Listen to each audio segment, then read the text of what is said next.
Buenas tardes, en este 29 de junio de 2022, siendo las 3 de la tarde en punto. Acá en Buenos Aires por fin salió el sol. Hace muchos días que estaba nublado y frío. Hoy no, es como un milagro para recibir a Alejandro. Quiero presentarme y presentarlo. Este conversatorio, como sé que le gusta decir a él, está organizado por el Centro de Mediación del Colegio de Escribanos de la provincia de Buenos Aires, del cual soy directora, y también desde el Consejo Federal del Notariado Argentino en su Comisión de Gestión de Conflictos, del que soy su presidente. O sea, yo soy Graciela Cuduchelar y soy mediadora, y por eso estoy en esos lugares que les acabo de comentar.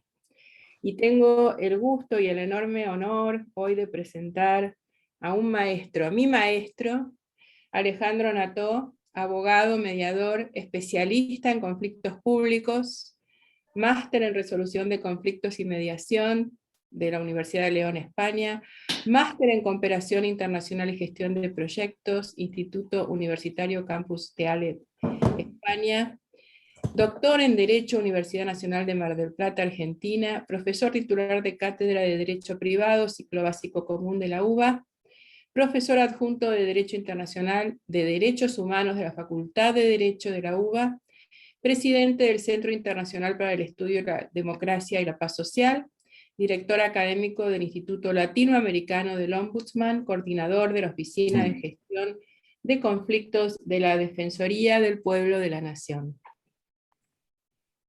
Una gran persona, así yo lo definiría, además de todos esos enormes cargos académicos y profesionales. Una gran persona, y como siempre le digo a Alejandro, que a mí siempre me hace pensar, así que espero que a ustedes les pase lo mismo y que disfruten de este conversatorio. Bienvenido, Ale. Gracias, gracias. Semejante presentación. Yo siempre cuento esto del vino, ¿no? Uno invita a tomar vino a la casa de alguien y le habla del vino, y después abre el vino y el vino no está bueno. Eso puede pasar también. Eso nos puede pasar muchas veces en la vida.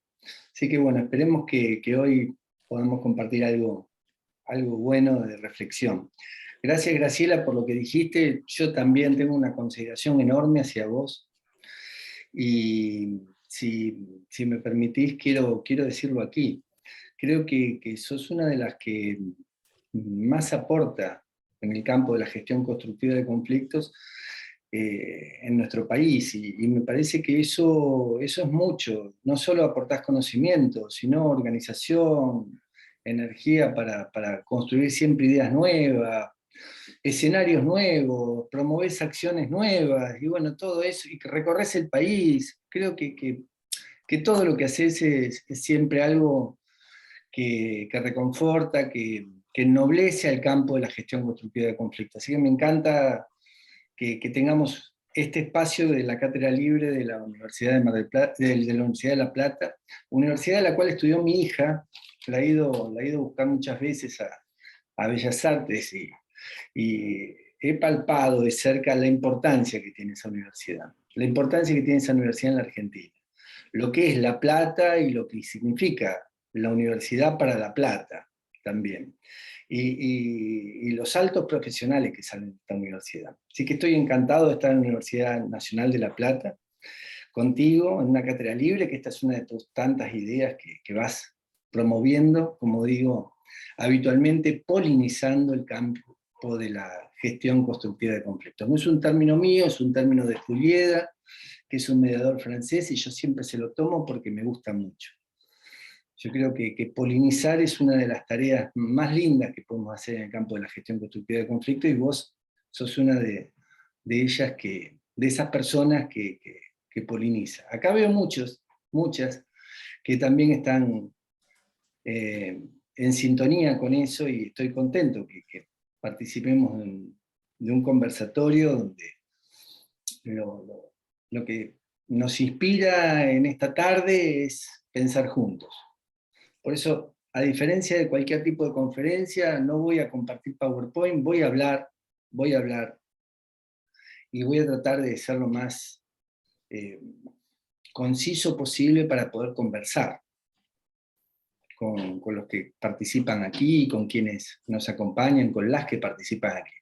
Así que bueno, encantado del espacio, encantado de la posibilidad. Sé que a esta hora es difícil convocar a muchas personas porque están trabajando, pero bueno, vale la pena la apuesta, vale la pena la apuesta a que hagamos algo juntos y pensemos juntos. A mí me trae esto de la conflictividad social a algunas reflexiones, porque nosotros partimos de la cultura de la paz, ¿no? Como si fuera una entidad abstracta, y no es una entidad abstracta. Vos tenés atrás tuyo, como imagen corporativa, la bandera de la paz y 4 tomos, o 5 tomos, por lo que veo, que dicen paz. Bueno, yo quisiera hablar de la paz primero, para poder significar esto. ¿Vos querés decir algo, Graciela? Sí, Decirlo con mucho gusto primero, y gracias por seguimos. el reconocimiento. Gracias, muchas gracias. Somos muchos los que trabajamos y acá hay mucha gente que trabaja y trabajamos. Segundo, que sí, esto es una cátedra libre de la Universidad Nacional de La Plata. Esa cátedra libre se llama Abordaje Constructivo de Conflictos y Comunicación Eficaz, de la que también soy directora. Y desde esa cátedra, que es pensada para toda la comunidad y siempre de forma gratuita, es que promovemos que disertantes de la calidad y la calidez de Alejandro estén presentes con un tema tan complejo.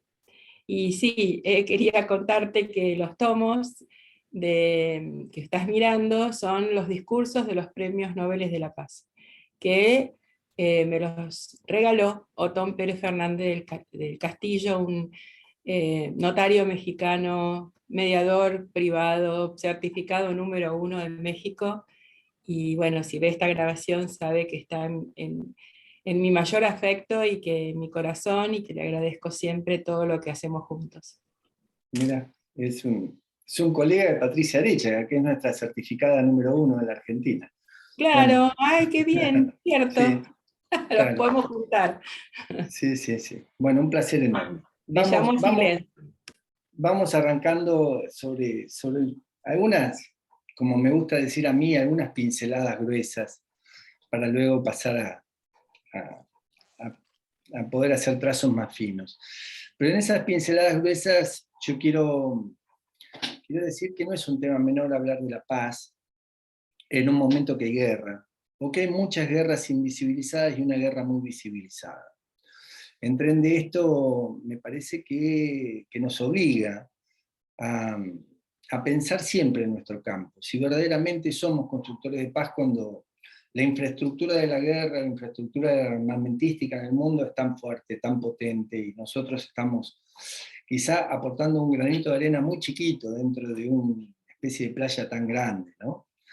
Entonces, yo igual me conformo con mi granito de arena chiquitito, y creo que cada uno de nosotros nos podemos conformar, pero creo que hay un espacio para la transformación cultural. Creo que sin duda hay una posibilidad de poder inspirar desde nuestro campo de acción nuevas modalidades de relacionamiento, nuevas modalidades de formas de ver, u otras modalidades de forma de verla o de enfocar la vida y las relaciones humanas. Y entre ello, me parece que para poder hablar de cultura de paz hay que hablar de cultura ciudadana, hay que hablar de cultura de prevención, hay que hablar de cultura del encuentro, hay que hablar eh, de una cultura que me parece que obedece a un sistema de vínculos donde se han perdido algunas cuestiones que tienen que ver con determinado tipo de estamentos que antes valorativamente eran muy, muy, muy sustentados, como la legalidad, por ejemplo, como la legalidad. Entonces lo que está en juego es el orden de las cosas, y cómo se concibe y cómo se percibe el orden de las cosas. Porque si pensamos que estamos conviviendo en una democracia con desigualdad, voy a tomar América Latina, pero puedo hablar de esto en el mundo entero. Ahora voy a acotar esto en América Latina, porque es la región más desigual y la región más violenta del mundo. O sea, ambas cosas ya tenemos como características, la más desigual y la más violenta. Entonces, me gustaría que tomemos como referencia nuestra región y pensemos alrededor de algunas naturalizaciones que se hacen, que tienen que ver con esta convivencia, connivencia ya naturalizada, que puede haber democracia con la exclusión social y con la desigualdad que existe, que puede haber. Y al mismo tiempo que puede haber una democracia sin tanta calidad y sin tanto contenido. Entonces, esa democracia sin tanta calidad y sin tanto contenido puede también convivir con la desconfianza social. Y lo pongo esto como algunos elementos para que empecemos a pensar, no digo ya de nuevo lo nuevo, pero sí para empezar a pensar cuestiones que hacen a la realidad social, porque yo no puedo tapar el sol con un dedo. Quiero plantear que si verdaderamente las violencias y las desigualdades que tienen una raíz común se han naturalizado y pueden convivir con una democracia que está mermada sobre todo porque hay como cierto grado de tensión, y acá entran las tensiones y desafíos, entre lo que implica una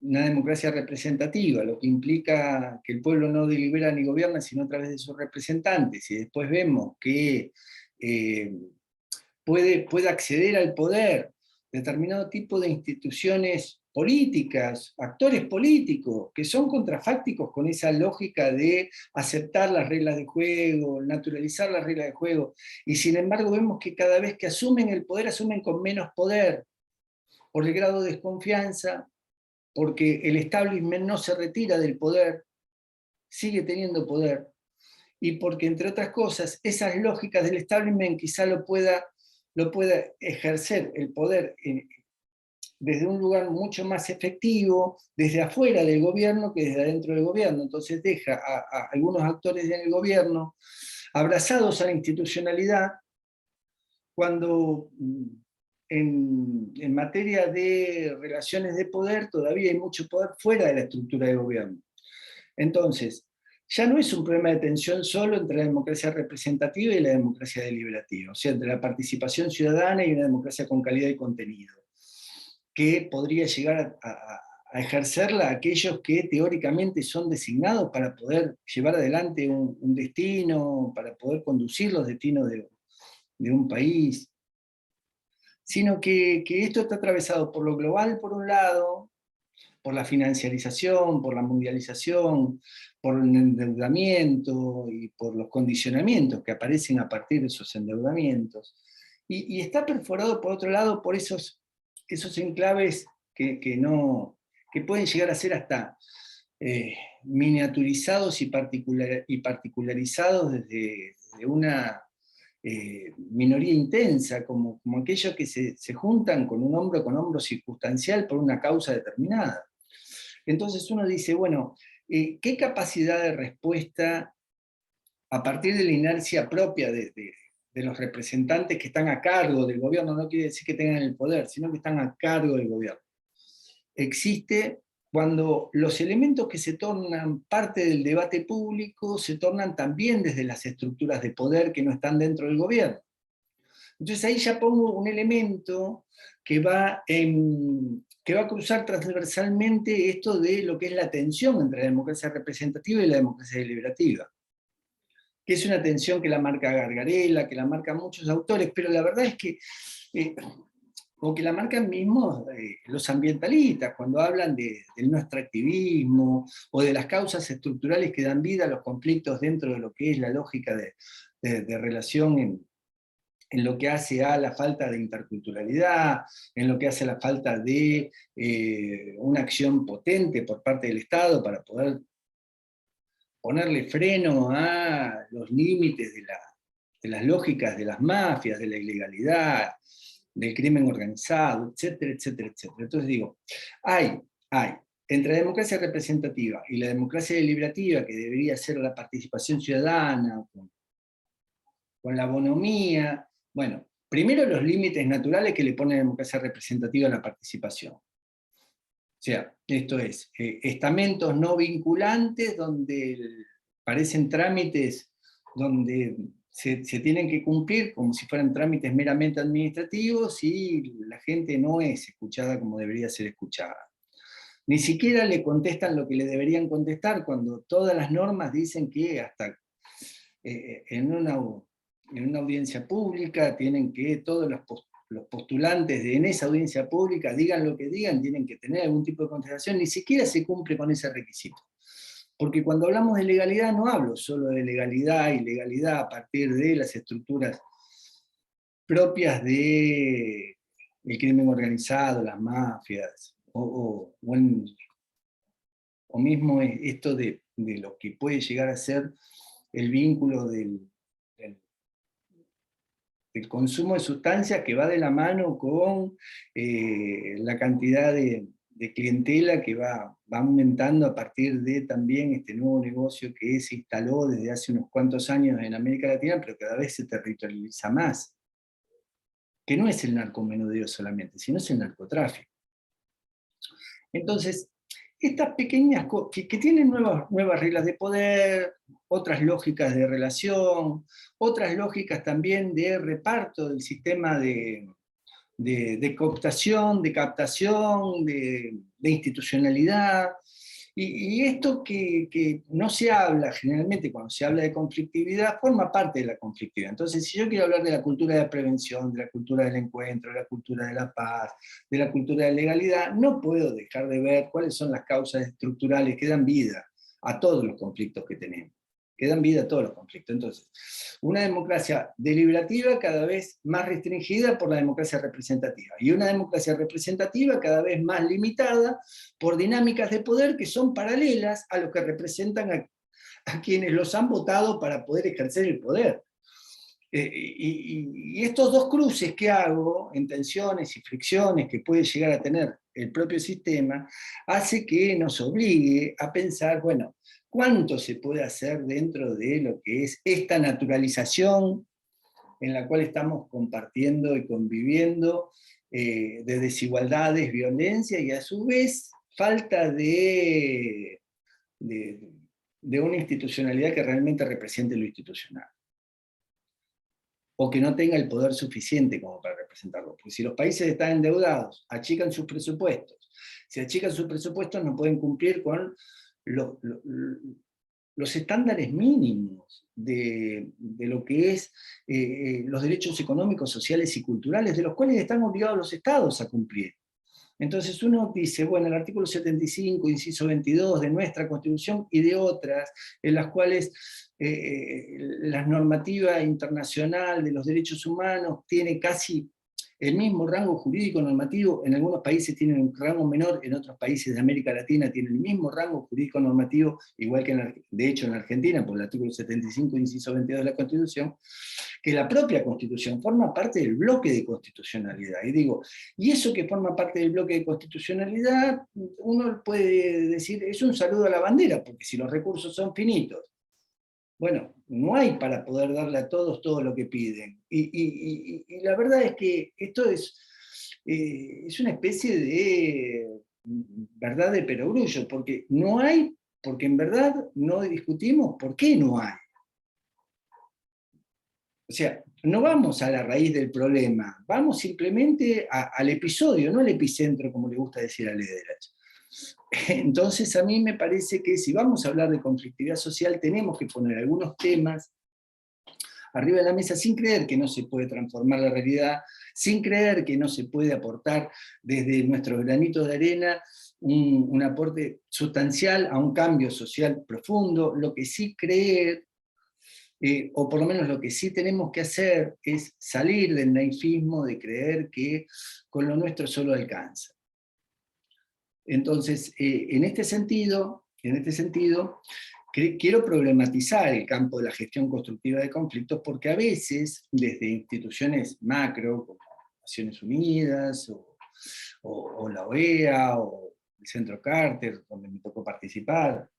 Bueno, de hecho se cree que uno desde arriba puede llegar a un conflicto y poder contribuir con el conflicto, y no siempre se puede contribuir con todos los conflictos cuando la estructura y las plataformas que son estructurales y estructurantes de un sistema exclusor siguen vigentes. Entonces, bueno, algo se puede hacer con el conflicto, siempre algo con el conflicto podemos hacer, pero tomando los conflictos emblemáticos de América Latina y viendo cómo los conflictos, una vez que desescalaron por algún tipo de intervención, después vuelven a recrudecer, y digo vuelven a recrudecer es porque en la relatencia no se hizo nada.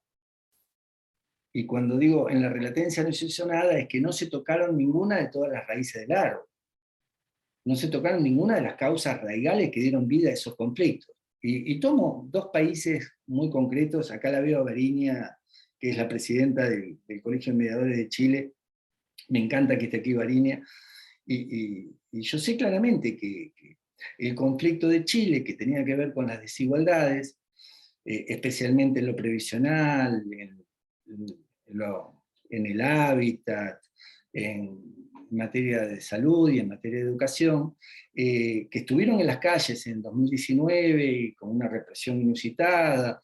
Bueno, de hecho, ese conflicto pasó una relatencia porque apareció la pandemia por un lado, que lo puso en un lugar de punto muerto, no quiere decir que lo hizo desaparecer, pero lo puso en punto muerto, y luego vino la constituyente. Ahora, ¿qué pasaría si esta constituyente es rechazada? O sea, ¿cuáles son los niveles de gobernabilidad que le queda al gobierno en caso de generar ese tipo de impacto, de frustración a todos aquellos que han participado, tratando de ver si se podía canalizar la conflictividad que venía con una densidad enorme, con una intensidad muy grande, se podía canalizar a través de la constituyente, como si el debate de la constituyente fuera un encauce al conflicto? Bueno, ¿qué pasa si esa constituyente es rechazada? ¿Hay niveles de posibilidad de tener gobernabilidad? ¿Qué pasa con lo que el Latinobarómetro está diciendo en muchos países de los nuestros, como los niveles de confianza que hay para con los gobernantes? Y que aflora, y esto sí lo dice muy bien Stefanoni en su libro, que la rebeldía también es de derecha, que afloran nuevos grupos asistémicos con discursos muy reactivos, casi xenófobos en muchos casos, que empiezan a disputarle la rebeldía a los sectores que eran rebeldes, ya los estudiantes de Chile, o sea, aquellos sectores ya dejan de ser tan rebeldes, pasan a ser rebeldes los sectores de ultraderecha de cada uno de los países. ¿Qué quiero decir con esto? En esto que dice Stefanoni, que los sectores que teóricamente tenían la rebeldía hoy en día están gobernando y abrazados a la institucionalidad, y los sectores que están fuera del poder, pero con todo el poder del establishment, están tirando piedras hacia el poder diciendo que los que gobiernan no sirven para gobernar. Y entonces, claro, merma la capacidad de acción de los gobernantes también. O sea, los gobernantes merma la capacidad de acción por lo discursivo por un lado, pero merma la capacidad de acción también por esta lógica de endeudamiento, imposibilidad de cumplir con los estándares mínimos de los derechos económicos, sociales y culturales y ambientales, y por otro lado por lógicas de ilegalidad que empiezan a surgir de modo paralelo, con cierto grado de penetración dentro de la propia institucionalidad, con lo cual hacen que esta captación de actores gubernamentales dentro de la lógica y la ilegalidad sea poco reproducible dentro de lo que es la dinámica de relación con lo que debería ser la gobernanza, ya no la gobernabilidad, sino la gobernanza. Bueno, yo dicho todo esto, que tiene que ver con la problematización verdadera de lo que... Hay un autor que yo lo respeto muchísimo, que es Calderón, es boliviano, vive en la Argentina, que él habla de una gran nube negra que se impuso dentro de la política y dentro de América Latina, que tiene que ver con este grado de incertidumbre más complejo todavía, más complejo todavía. O sea que la incertidumbre y la complejidad que ya venía como parte de dos productos que teníamos dentro de lo que era la posibilidad de pensar cómo estaba el sistema, hoy en día esos dos esquemas, el sistema democrático, digo los sistemas democráticos, esos dos sistemas de complejidad e incertidumbre se profundizaron mucho más, no solo por la pandemia, no solo por la guerra o por las guerras invisibles, sino también por las incapacidades propias que está mostrando el Estado, que está al desnudo. La pandemia desnudó más al Estado y al mismo tiempo le dio un grado de ejercicio social ciudadano, ejercicio de ciudadanía mayor a aquellos actores que vieron que podían irrumpir en la vida democrática desde diferentes lugares, ya no desde la democracia deliberativa, sino desde el poder mismo. Desde el poder mismo. Desde un poder fáctico paralelo al poder que no tiene el ejercicio del gobierno, pero tiene el ejercicio del poder. Esto lo traigo para cruzar las variables con las cuales veníamos pensando, porque nosotros decíamos, bueno, la tensión es entre la democracia representativa y deliberativa. No, es mucho más complejo. Es mucho más complejo. Entonces, a lo que quiero traer aquí, lo que quiero venir aquí, es, bueno, ¿cómo construimos interconectividad entre actores para que universalicen sus demandas? ¿Cómo construimos fortalecimiento social comunitario para que pueda llegar a haber mayor tipo de robustez organizativa para hacer planteos que sean asimilados por parte de los estados? ¿Cómo contribuimos para el codiseño entre Estado y la comunidad? ¿Cómo contribuimos desde nuestro campo a que podamos ir a buscar la voz de los que tienen la posibilidad de hablar y que hablan y no son escuchados, o aquellos que ya son silenciados, aquellos que ya no tienen voz por ser tan excluidos que se han caído de cualquier lógica de contención? Digo, ya sea por los miedos que hoy existen como uno de los subproductos de época, sacame al otro de encima, no quiero ver al otro, empujarlo afuera del sistema, como mandarlo al basural, ¿no? Esto del volquete que dice el Papa Francisco, o los desafilados del sistema de Robert Castell, sí, los desamparados de la tierra, o los desahuciados de la etapa. Yo creo que todos, o los condenados a la ciudad, como le gusta decir a Guacuán, yo creo que todos estos sectores que ya se cayeron, aparte dan miedo. Aparte dan miedo porque el producto inseguridad-seguridad entró como una necesidad social también. Claro, eso de seguridad-inseguridad como una necesidad social, donde el Estado reafirma más sus capacidades a partir de poner más policías, más control, más cámaras, sembrar más lugares de cámaras de seguridad, dotar de mayor tipo de recursos a eso, que es una exigencia ciudadana para una autoafirmación mayor del Estado. La realidad es que todavía hay cosas que deberían ser tenidas en cuenta también para poder hablar de seguridad e inseguridad, que tiene que ver con la integración social, que tiene que ver con la inclusión social y que tiene que ver con el grado de desigualdad, porque no se puede hablar de desigualdad si no se habla de concentración de riqueza. Entonces, todo esto está en juego cuando hablamos de todos los problemas que estamos teniendo para poder ver cómo nos miramos. Claro, y aparte de eso voy a agregar la dualidad social, la relación entre el excluido y el incluido. Que el incluido cree tener más derechos. Hay un libro fantástico que dice, que se llama El costo de los derechos, que dice que mucha gente cree que tiene más derechos por pagar los impuestos. Y la verdad es que, si bien todos tenemos derechos, y el Estado es garante de todos esos derechos, en la práctica no hay duda que los que pagan impuestos tienen más derechos. No hay duda. Porque hay un Estado propulsor y garante de determinado tipo de derecho para aquellos que pagan impuestos. Bueno, ¿qué quiero decir con todo esto? Que es una ensalada rusa a los efectos de poder entender un poco más el problema del problema, porque ya veníamos con el problema de esa primera tensión entre la democracia deliberativa y la democracia representativa, donde muchos actores iban a las audiencias, no los escuchaban, y ojo, que yo voy a decir que en la lógica de la legalidad todos tienen que ser escuchados.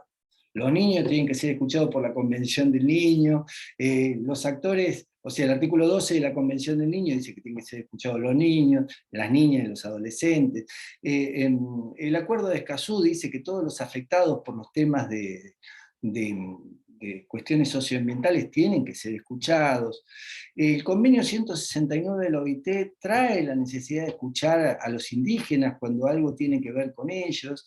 La misma normativa de la Convención para las personas con discapacidad dice que nada sin las personas y esto sale de la convención, nada sin las personas que forman parte del colectivo de los discapacitados o las personas con discapacidad, nada se puede hacer sin ellos. Con los adultos mayores pasa lo mismo, digo, todo lo normativo está predispuesto para todo el mundo ser escuchado. Ahora, los canales de participación para ser escuchados son meramente formales. Entonces depende mucho del grado de estatalidad, por un lado, que se genera, de las posibilidades de estatalidad que se generen, y depende mucho también del grado de asimilación de los conflictos que tiene el Estado. Esto debería medirse por el Latinobarómetro y no se mide. ¿Cuál es el grado de capacidad que tienen los Estados para asimilar los conflictos? ¿Y cuál es la forma activa y reactiva que tiene un Estado para relacionarse con el conflicto? Porque yo vengo planteando que lo que se desencaja, se reencaja a los palos. Se reencaja en nombre del orden, con una dinámica de relacional con el orden, desde, bueno, tenés que volver a la caja. O sea, no es cómo co-construimos, o sea, yo hablaba antes de codiseño, cómo co-construimos una nueva caja donde quepamos todos, no como seguimos estando en la caja donde ustedes no caben y nosotros cabemos. Sobre todo cuando se habla desde el Estado, porque el que está dentro del Estado ya, algunos ya le ponen epítetos que son totalmente denostables para las personas que forman parte del Estado. Pero lo que sí, las élites políticas que están en el Estado ya caben dentro del sistema, no es que no están, el tema son los demás, los que no están. Y no todos los que no están dentro del gobierno no están dentro de lo que es el sistema. Digo, todo esto lo tenemos que tener bien tabulado para poder entender qué miramos cuando miramos conflictos. Y yo siempre digo que yo no puedo pretender que alguien que no está preparado para ver algo lo pueda ver, pero yo puedo exigir a quienes formamos parte de nuestro campo que si queremos trabajar con acciones sin daño, minimizando los riesgos, maximizando los recursos y conociendo mucho el contexto, estamos obligados no solo a tener un enfoque interdisciplinario, no solo a tener muchas variables de pensamiento que puedan abrevar un pensamiento que nunca va a terminar siendo objetivo, sino que va a ser una co-construcción de realidades a partir de las percepciones de cada uno de los que piensen. Pero en esa co-construcción de realidades yo tengo que usarlo esto con la antropología, con la sociología, con el derecho, con la psicología, con el trabajo social, con la arquitectura. Tengo que empezar a pensar en las dinámicas urbanas, en las dinámicas territoriales. Tengo que empezar a pensar. Y si no lo pienso, tengo que empezar a ver que con las herramientas solas del campo de la mediación no alcanza. Yo no puedo llegar con las herramientas del campo de la mediación a introducirme en un conflicto como por ejemplo el ecuatoriano y creer que voy a reencauzar el conflicto porque siento dialogar a las partes dialogan y termina el diálogo y se va cada uno a su casa.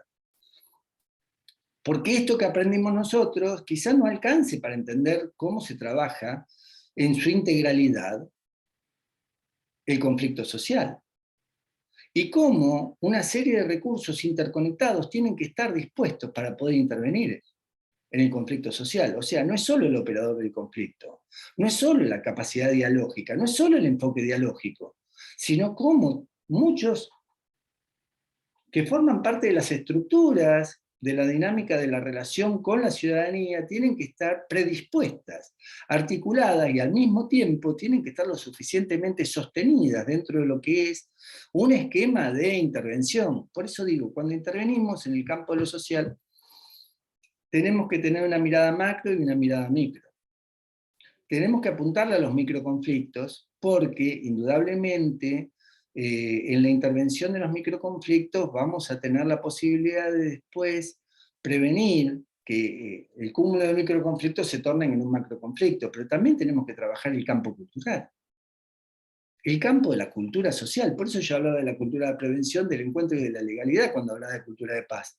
Pero sobre todo, esa cultura ciudadana tiene que estar permeada, polinizada de un sinnúmero de acciones que deberían estar predispuestos, no solo el diálogo, no solo ponerse de acuerdo, no solo el consenso no es el único producto que necesitamos para poder atender todo este tipo de problemáticas. Yo digo, se sientan los indígenas con el gobierno ahora en Ecuador, arreglan que disminuya el costo del combustible, termina el conflicto. Y la pregunta es, ¿terminó el conflicto? ¿O siempre va a ser una negociación permanente? Siempre es una película, no una fotografía. Entonces tenemos que aprender a mirar la película y dejar de querer ver la fotografía del acuerdo. Y en esto sí es lo que yo estoy planteando, que nosotros estamos obligados a pensar de nuevo. Porque indudablemente, así como hablamos de interculturalidad, y me pregunto si alguna vez, y ayer fui a una charla del tema de la Defensoría de los Indios, ¿no? Ya sé que se dice indígenas, pero cuando se crea la Defensoría de los Indios es una institución en América, a partir de una concesión que hizo la España colonial, con el protectorado de indios. Y la verdad que me pareció algo muy interesante que dijo un chileno, Luis Borg, que y fue acá en Buenos Aires, que él planteó, si hay una deuda pendiente es la interculturalidad. Si hay algo, él que trabaja con los Rapanui, que es casi forma parte del Consejo de Ancianos de la Isla de Pascua, él plantea algo que a mí me pareció muy, muy rico. Si algo queda pendiente es la interculturalidad. Pero claro, ¿es la única interculturalidad con los indígenas? ¿O hay otras dinámicas de interculturalidad ya en la fragmentación social urbana que tenemos que empezar a pensar? Esta distancia a partir de los muros que se levantan por estereotipos, discriminaciones, xenofobias, racismo, que existen dentro de lo que puede llegar a ser los vínculos interpersonales, desde un barrio hasta una escuela, para hacerlo algo bien, bien aterrizable. Digo, me parece que tenemos que hacer un trabajo muy fecundo, y por eso traigo la palabra polinizar, también en la cultura. Si verdaderamente queremos tener algún grado de incidencia dentro de lo que puede llegar a ser el compensar, porque yo digo, nosotros equilibramos el poder, nosotros achicamos la brecha de desigualdad en la práctica, nosotros integramos con puentes de integración y hacemos cruzar puentes, también tenemos túneles, pero no importa. Nosotros damos la posibilidad de transformar relaciones de fuerza en relaciones de derecho. Digo, todo esto nosotros podemos hacerlo, en tanto y cuanto seamos conscientes que lo estamos haciendo bien, con la mayor cantidad de recursos, con la menor cantidad de riesgos, como decía antes, con una acción sin daño. Pero lo que sí es cierto, es que si no estamos a la altura de las circunstancias y nos creemos que la fotografía es la fotografía del consenso, y no generamos infraestructura de paz, que es, en definitiva, lo que estoy tratando de plantear para que tengamos incidencia en lo cultural. Y esto es como más de lo mismo. O sea, es como poner... es una especie de alivio personal. Yo me llevo a casa un acuerdo o un cambio de relación, un cambio de historia. Pónganle el modelo de mediación que ustedes quieran. O una buena negociación donde el diálogo fue fecundo y el enfoque dialógico estuvo allí y todos pusieron lo mejor que tenían y tuvimos varios consensos que nos lo ponemos como si fuera un logro.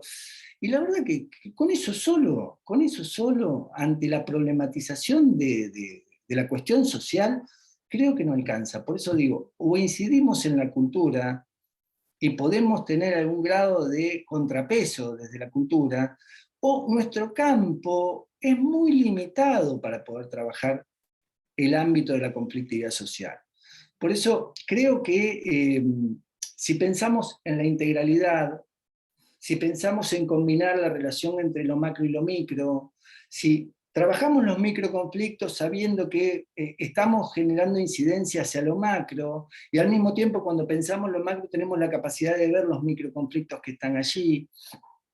Y cuando trabajamos lo macro no nos quedamos con la fotografía, sino que creemos que esto es una película, y que la película la ruedan muchos, o sea, la trabajan muchos, no la trabajamos solo nosotros desde nuestro campo. Bueno, a partir de esa lógica de articulación, coordinación de acciones, integralidad, vamos a poder tener algún tipo de procesos integrales de transformación. Y yo quiero llegar a esto, para hablar de conflictividad social.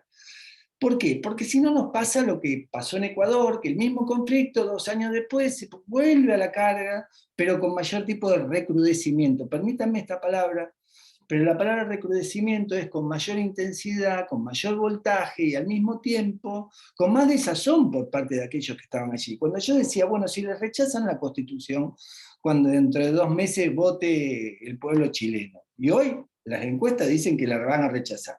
Eso es lo que dicen las encuestas. Si llegan a rechazar esto, todos aquellos sectores que tenían la expectativa de haber encauzado el conflicto a través de lo que podría llegar a ser una constituyente, no vuelven a las calles. Lo pregunto porque no me queda claro. No me queda claro. No tengo la respuesta, pero no me queda claro. Lo que sí me queda claro es que si vuelven a las calles, vuelven con mayor tipo de desconfianza hacia la democracia representativa, más bronca contra el establishment que forma parte de aquellos que hicieron que se caiga la Constitución, más intencionalidad, más intensidad, más intensidad, más que intencionalidad. Intencionalidad es una palabra que usa Laclau y que a veces confunde, y que es un neologismo. Más intensidad en cuanto a lo que es la lógica del antagonista, y más polarización, porque si algo está recrudeciendo, así como alguien decía que un mal recorre un continente, hay una relación que recorre, sí, América Latina, que es la polarización por parte de todos los sectores. Ya no es más la fragmentación social urbana, ya no es más la mirada cruzada entre los unos y los otros a partir de una lógica cultural, ya no es más del etnocentrismo cultural que pisotea la cultura del otro por creer que la cultura de uno es más importante. Ya no es más la falta de interculturalidad que debería haber como un valor y cada vez es un disvalor, porque el individualismo crece, la coexistencia crece y la convivencia se aminora, se tempera. Lo que hay acá es una necesidad de repensar cómo hacemos para poder generar los estamentos básicos para que entre todos los que formamos parte de nuestro campo podamos hacer algo para la cultura de paz. Entonces digo, ¿cuántos de nosotros estamos tocando el timbre a la escuela de la vuelta de nuestra casa para decir, ¿por qué no me dejan enseñar mediación? ¿Cuántos de nosotros estamos yendo más allá de alguno de ustedes que sea o que forme parte de un campo de un mediador del mundo prejudicial? Bueno, está siendo a su vez voluntario en un centro de mediación comunitaria del barrio, o promoviendo la existencia de un centro de mediación comunitaria. Digo, ¿cuántos de nosotros estamos trabajando en los ámbitos de sociabilidad básica que tienen que ver con la familia, la escuela, la cultura, el barrio, digo, el club deportivo? ¿Cómo integramos cultura y deporte a nuestro campo? ¿Cómo lo integramos? ¿Cómo lo buscamos para ser más asible y más lúdico y más posible? Y lo dejamos de tecnificar tanto. Y le dejamos de poner tantos semáforos a los mediadores, esto no lo hagas porque esto es un caucus que está mal hecho. Y empezamos a dejar correr, a que circule más lo que es esto que tenemos nosotros de poder ser contrafácticos de una dinámica de poder que cada vez se sienta más.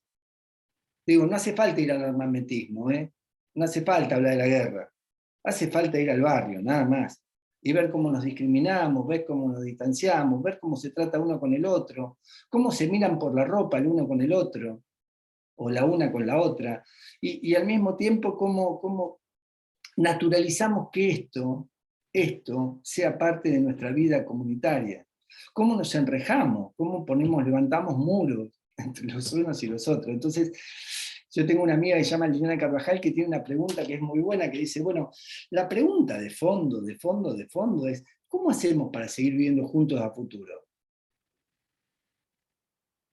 Y la verdad es que esa pregunta no es menor cuando cada vez el individualismo se carga más a la convivencia, en nombre de mayores índices de coexistencia. Ya en las casas no caben todos, no cabemos todos, cada vez vivimos menos. Pero esto que es una práctica social, a partir de una configuración cultural, Yo no la cuestiono, porque cada uno hace lo que hace con su vida, como quiere, como puede. Lo que sí es real es que la comunalidad se achica, la solidaridad se achica, y prácticas sociales cada vez más individualistas se asientan. Entonces, ¿de qué comunidad puedo llegar a hablar? Idílica, sí, idílica, pero real. Y bueno, de la real tengo que empezar a ver cómo podemos, desde nuestro campo, generar incidencia sobre la real, porque lo necesita.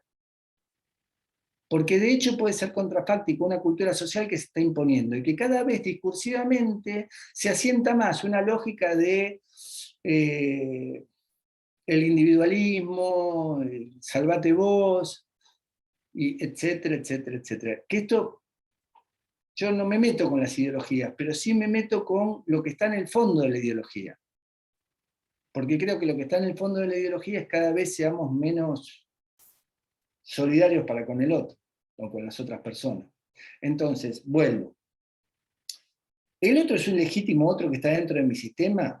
¿O el otro es un otro lejano al cual no lo quiero ni tocar? O al cual no me quiero ni topar, como diría García Campillo, que me encanta la palabra topar.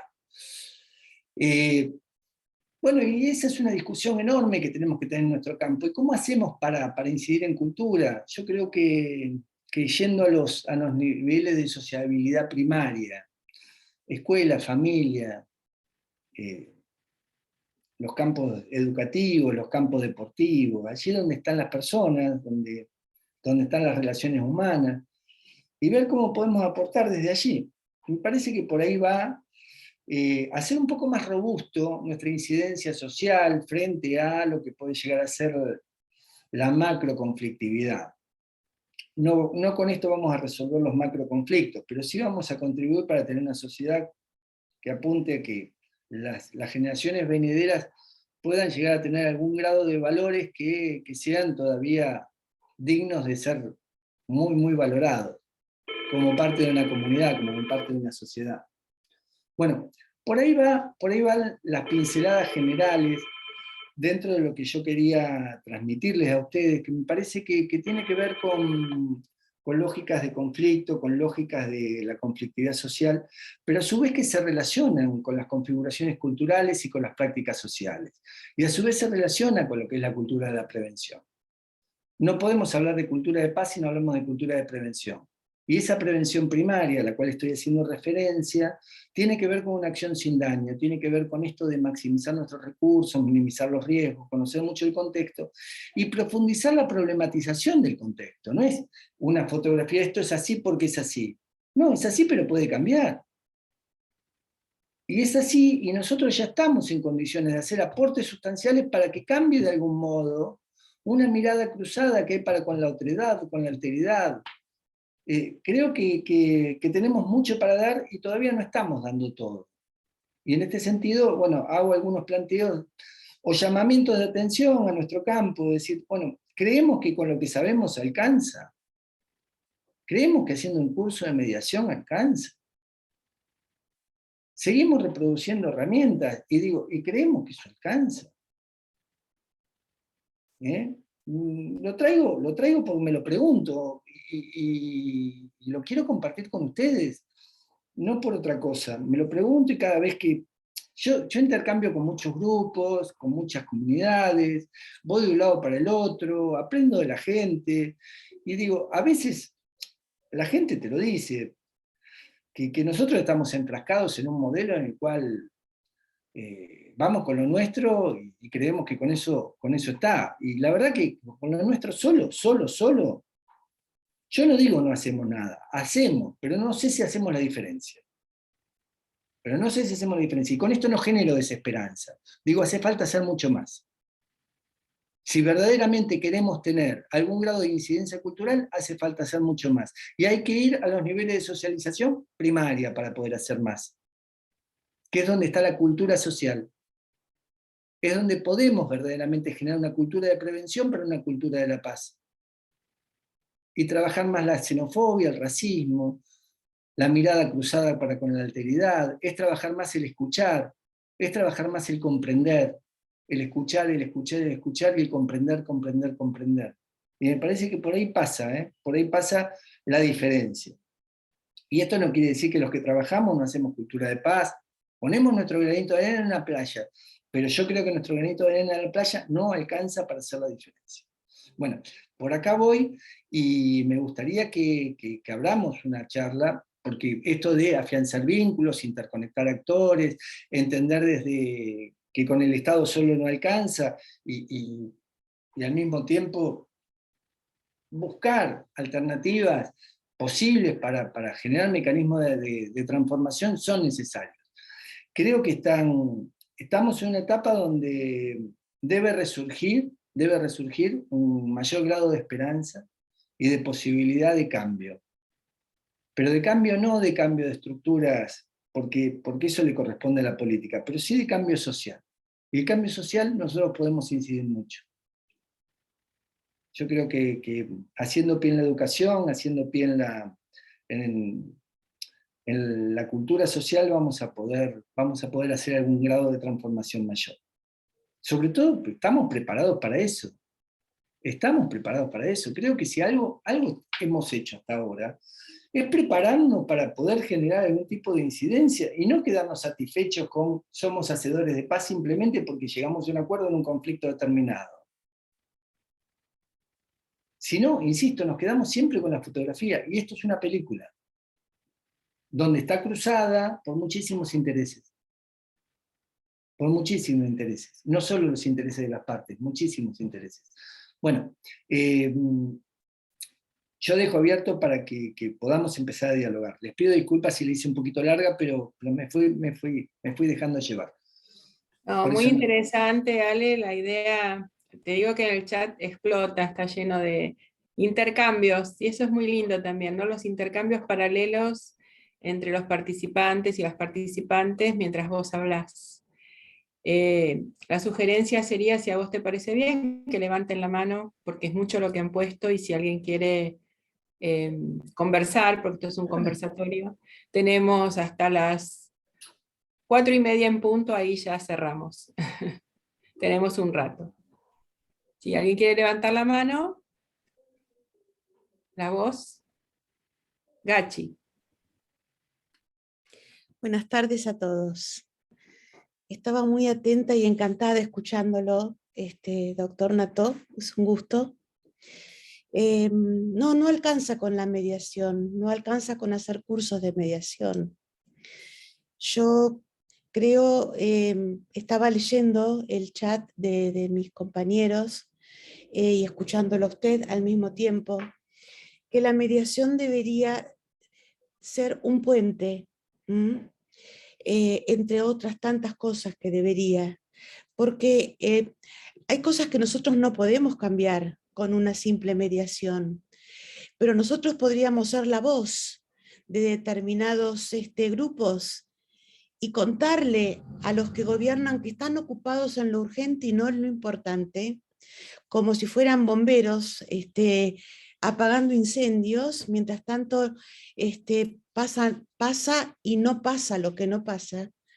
Podríamos desde ese lugar nuestro como mediadores ser la voz o un puente que le permita al que no está escuchando porque está en otra, o decirle acá pasa esto. Ya eso es algo. Pero además hay una cuestión, y es que la cultura social de la que usted habla va a requerir también de que se trabaje sobre eso, porque esta sociedad es global, es total y absolutamente individualista. Nadie escucha al otro ni ve al otro.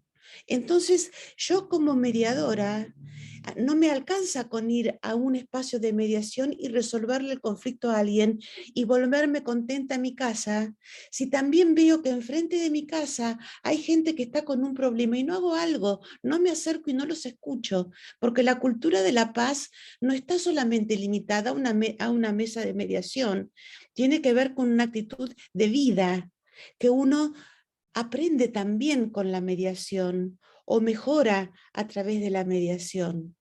Pero hay muchas cosas que dependen de los que nos gobiernan. Entonces, ¿cómo hacemos para llevar las voces esas, lo que nosotros vemos en las mesas de mediación y la problemática que uno ve?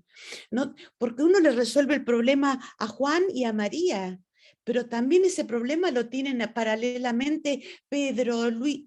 El mundo tiene ese problema. ¿Y cómo hacemos para resolvérselo? Todo el mundo no viene a la mesa de mediación. Ojalá fuera así, pero sí podríamos ser un puente entre nosotros como mediadores y los que nos gobiernan para decirles, hey, señores, miren, está pasando esto, y a lo mejor podríamos pensar en unirnos los mediadores comunitarios y generar o pensar en políticas, porque somos nosotros los que escuchamos lo que le pasa a la gente, nosotros los que vemos lo que pasa en ese barrio.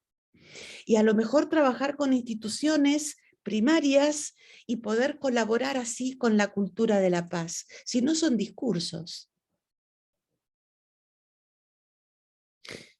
En mi barrio, les cuento algo cortito. Yo me mudé hace 2 años de ciudad, viví en Buenos Aires, me mudo a mi ciudad de origen, que es Chivilcoy. Resulta que me mudé y al segundo día de mudarme, una señora que vive enfrente, pasé y me insultó de todas las maneras posibles. Cada vez que pasaba me insultaba a mis hijos.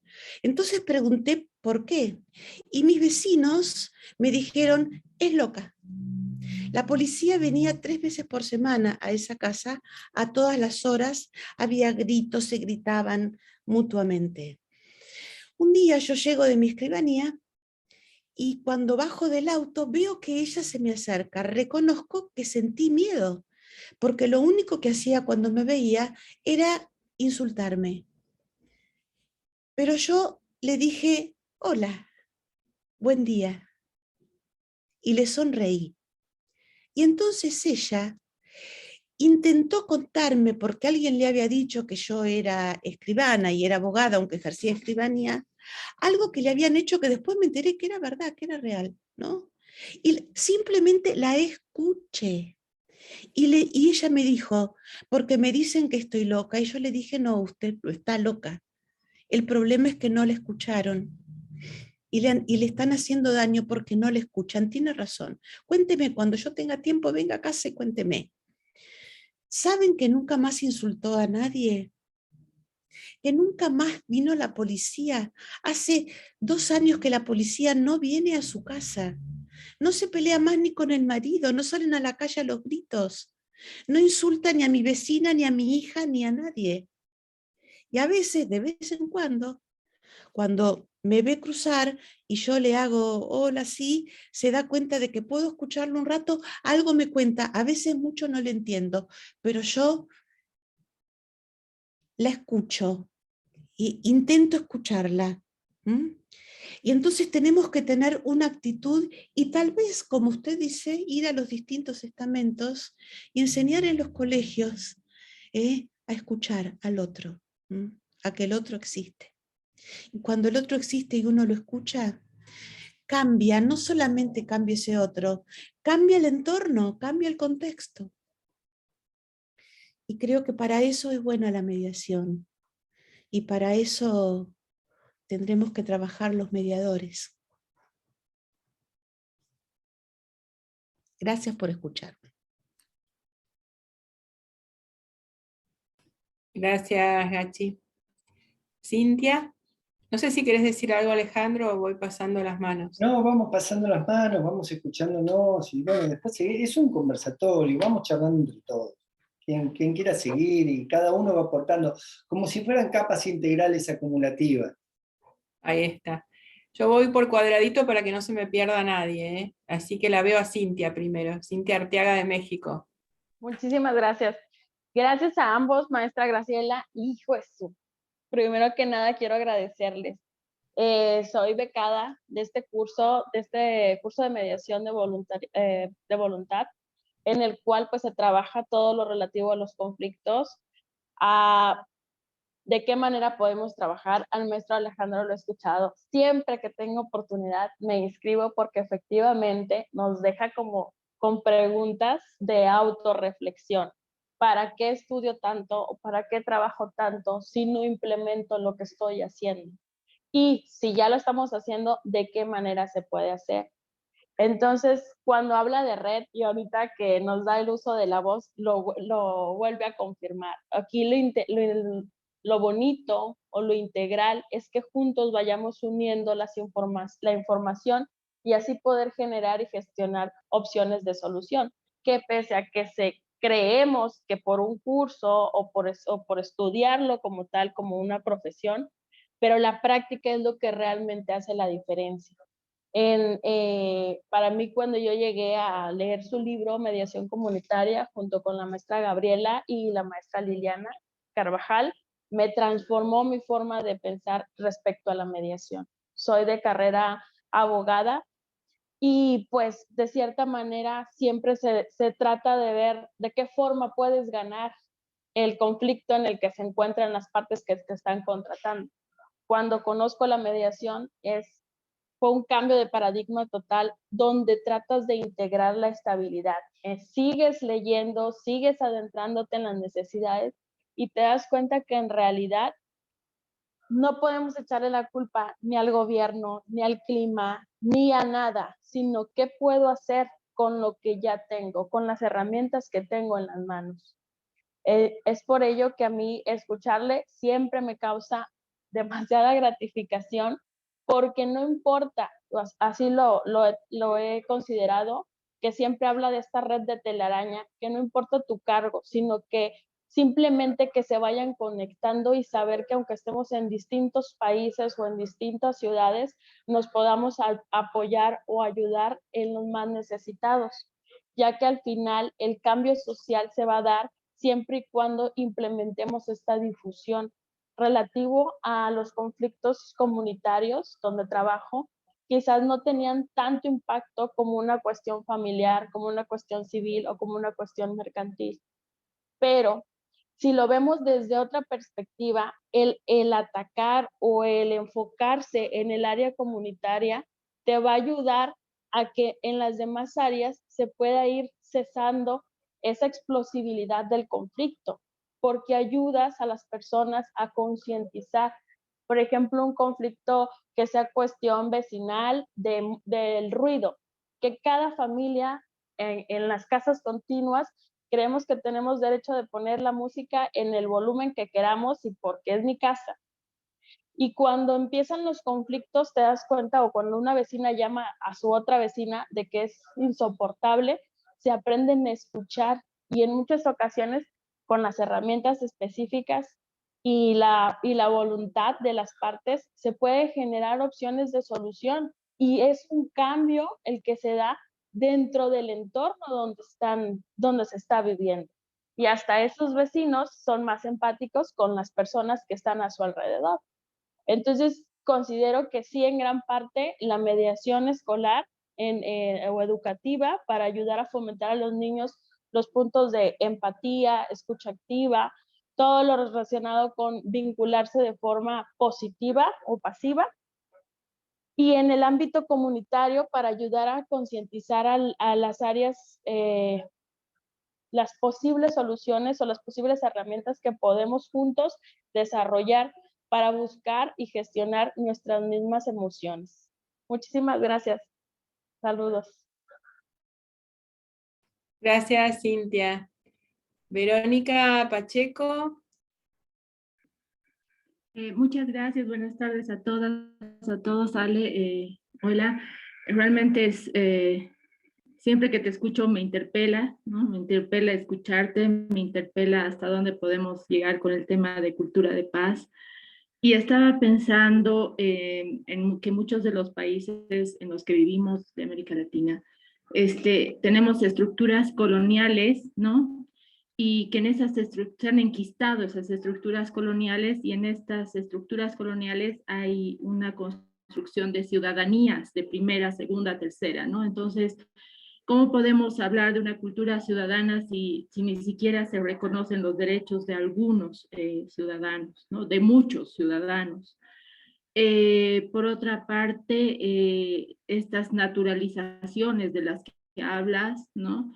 Es ya natural estigmatizar, discriminar, ¿no es cierto? Ya no se ve cuál es, ya no se ve, más aún cuando están creciendo estos grupos antiderechos que están cobrando cada vez más fuerza. Recién hemos visto en Estados Unidos lo que ha pasado con el derecho de las mujeres al aborto, ¿no? Entonces, y mucha gente está asumiendo esas voces, están apoyando esas voces. En mi país, por ejemplo, ha habido, yo soy de Bolivia y en el cotidiano estás viendo que mirar al otro como un enemigo es tan natural que ya no importa, ¿no? Entonces, realmente, y ahí creo que juega una parte fundamental la cultura, ¿no? Porque para desnaturalizar hay que trabajar en el tema de la cultura, es fundamental. Pero no sé, Ale, ¿qué podrías decir sobre estos grupos que están cobrando más fuerza antiderechos, ¿no es cierto? Y que, bueno, esto termina también generando mayor polarización, porque además se están usando rasgos con los que la población se identifica para seguir discriminando, marginando, estigmatizando. Entonces, ahí yo veo que la cultura, los que trabajamos en el tema de la cultura de paz, tenemos retos muy importantes y ya no podemos seguir viendo con los mismos ojos que veíamos hace años el tema de la mediación y de la negociación, ¿no? Tenemos retos muy importantes y creo que es importante también que si podrías ayudarnos con esta mirada. Gracias, Ale.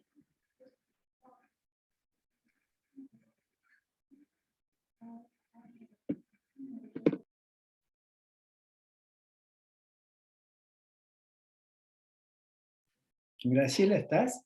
Sí, estoy, Bueno, pero como te dio la palabra no, seguí Verónica. seguí con Ah, las palabras y después perfecto. Estaba vamos a tratar esperando a de ver hacer algunos. si... No, Ok, no, dale, sigamos con el pedido de palabras. tenemos a Yo la Katia. quiero decir algo. Yo trabajé con Verónica en Bolivia. Es un Ah, lujo tenerla acá, Verónica. Es una antropóloga boliviana que da gusto que nos acompañe el día de hoy.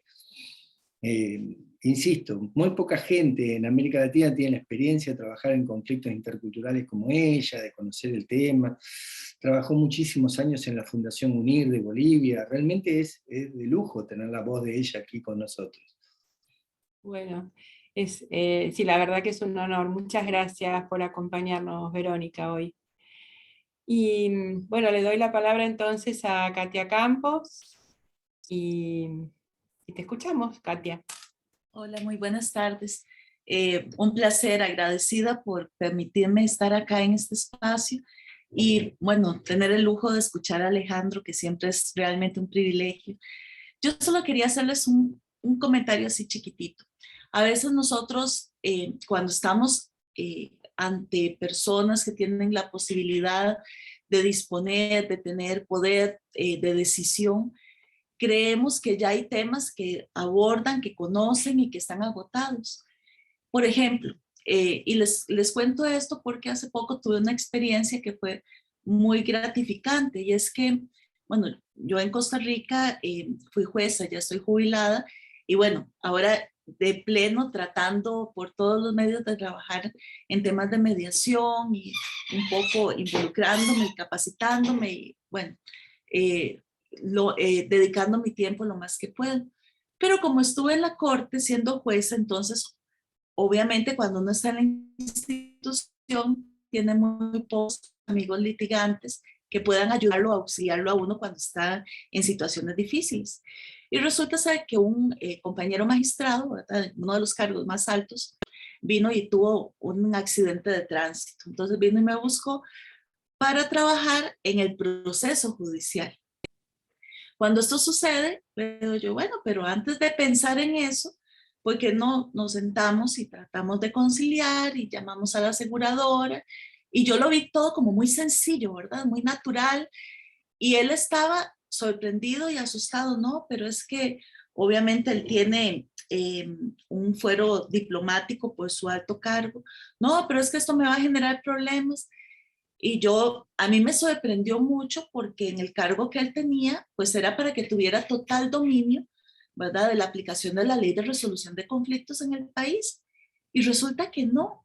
Él llegó y me dijo, mira, yo siempre había escuchado este tema y sí, yo he estado en congresos, en muchos congresos, porque tiene muchos años de estar en la institución y he escuchado, pero ese escuchado era un ruido que andaba por aquí y del cual él nunca se informó debidamente y donde firmó documentos, ¿verdad? Pero vean qué curioso que fue hasta que le tocó a él que se dio cuenta de que sí servía, de que sí era la resolución de conflictos algo ideal y que los procesos no continuaban. Entonces, sí quiero motivarlos a todos para que no nos cansemos, lo que decía ahora Alejandro, a veces no nos comprometemos en nuestras comunidades. Vean, con los chicos pequeñitos en las escuelas, en las primarias, a la gente normalmente no le gusta trabajar porque son chiquitos, andan brincando y la gente cree que no escucha. Y hay muchas cosas con las que nosotros podemos llamar la atención.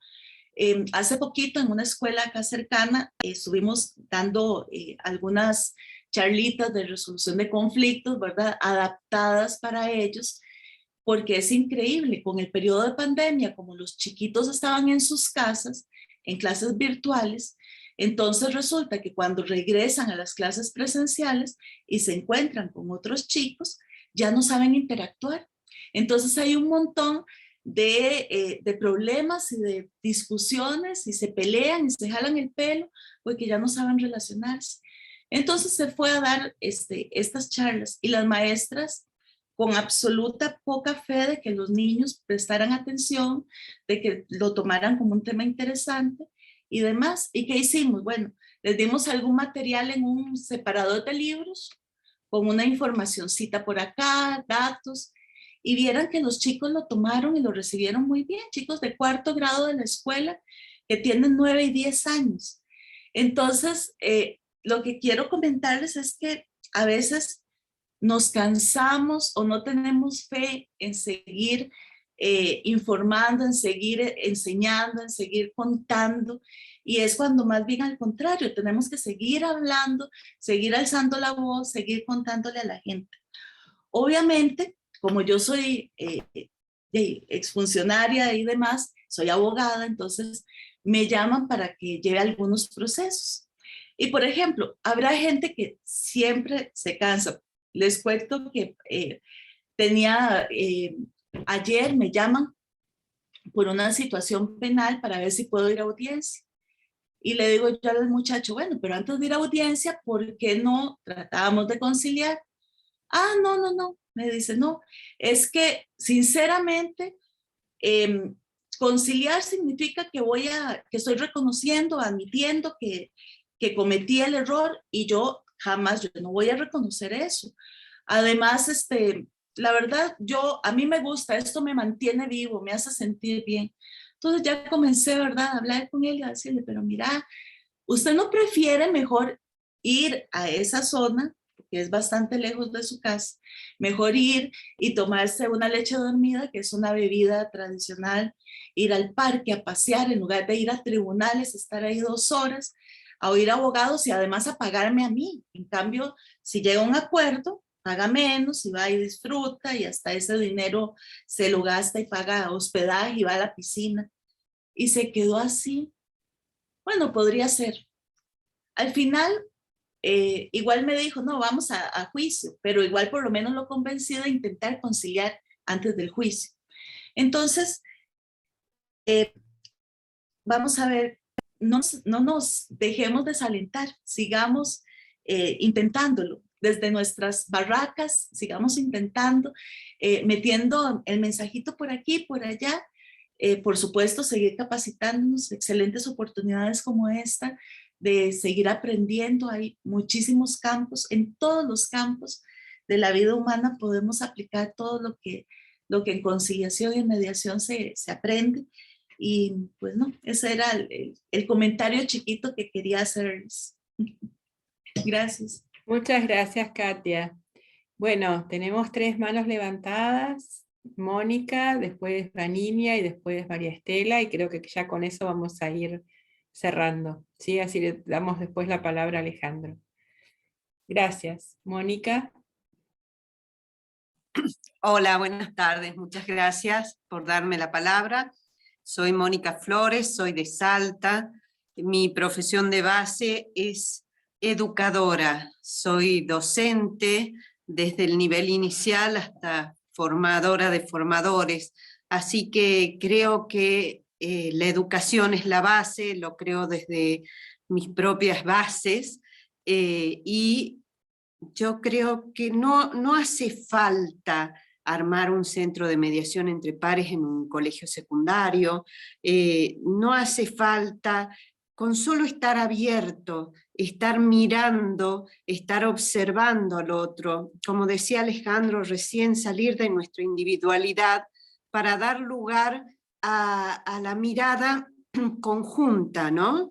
Les cuento una experiencia que tuve hoy, esta mañana, en plena Plaza 9 de Julio, acá en Salta, donde unos niñitos que vendían pañuelos descartables, eran de 8 o 9 años, estaban peleándose entre ellos, ¿no? A ver quién hacía la venta. Me llamó muchísimo la atención, y es porque estaba atenta, que hubo mucha gente, sobre todo personas mayores, que intervinieron en este conflicto entre estos dos niñitos. Uno se enojó mucho y al ser atacado trataba de defenderse violentamente. Y yo le preguntaba por qué no estaba en la escuela y me decía, ¿vos qué te importa? Le digo, estarías en la escuela, estarías un poco educándote un poquito más. Bueno, hubo tantas intervenciones, hubo tantas personas que al final vimos cómo estos dos niñitos no se abrazaron, pero por lo menos dejaron de pelear. Esto es lo que yo digo, ser nosotros un poco, tener una mirada abierta, sin juicios de valor, y poder transmitir en donde estés, en la fila de un supermercado, en esta cultura. No es que vamos a instalar la cultura, como decía Alejandro, sino que vamos a prevenir, vamos a preparar el terreno para que esto pueda suceder, ¿no es cierto? Pero si no empezamos con nosotros mismos, con mirarnos hacia adentro, a qué estoy haciendo, qué puedo hacer en cualquier ámbito donde nos estemos desempeñando, ¿no? Ya sea en la escuela. Escuchaba a Graciela en otro curso cuando decía que los niñitos de jardín de infantes no acataban órdenes porque estaban acostumbrados a que les griten para que guarden las cosas, para que... Entonces esto me llamó mucho la atención. A ver, empecemos por nosotros mismos. ¿Necesito gritar al otro para que me haga caso? ¿O puedo bajar la voz y escuchar si me entendió bien, si me expliqué lo que yo quería decirle? No solamente la escucha activa del otro, sino la escucha propia, la voz interior. ¿Qué estoy haciendo? ¿Qué puedo cambiar para moverme en distintos ámbitos y ser yo la embajadora, ser yo la emisora de esa paz, ¿no? Y seguramente que en esto de las neuronas espejos y en esto de que el otro va a reaccionar de acuerdo a lo que yo le estoy mostrando, era como lo decía antes, con una sonrisa voy a poder cambiar el mal humor, esto de entrar en un lugar y ver que todo el mundo está enojado, y yo tratar de bajar un poquito, cuando hablabas de las emociones, Graciela, bajar un poquito las emociones, tratar de brindar una sonrisa, o tal vez sea la única, pero seguramente con ese granito y con ese aporte voy a poder cambiar a una persona. ¿no? Esto de que las estrellas del mar que estaban tiradas en la playa y hubo un niñito que las devolvía para que no mueran, y cuando el pescador le pregunta por qué hacía eso, dice porque le he cambiado la historia a esa pequeña estrellita de mar, ¿no? Si tal vez con nuestra sonrisa, con nuestra buena voluntad, con las ganas de hacer este cambio, podemos salvar una estrellita de mar, yo creo que estaremos hechos, o por lo menos estaremos comenzando con este cambio, ¿no? Muchas gracias. Gracias, gracias a vos, Mónica. Un placer. Bueno, Vaninia Penco desde Chile y después María Estela Palumbo desde, mi vecina sería María Estela Palumbo desde Vicente López. Te escuchamos, Vaninia. Sí, muchas gracias, Graciela. ¿Se me escucha bien? ¿Sí? ¿Sí? Perfecto. Sí, bueno, primero te dije muchas gracias por generar estas instancias de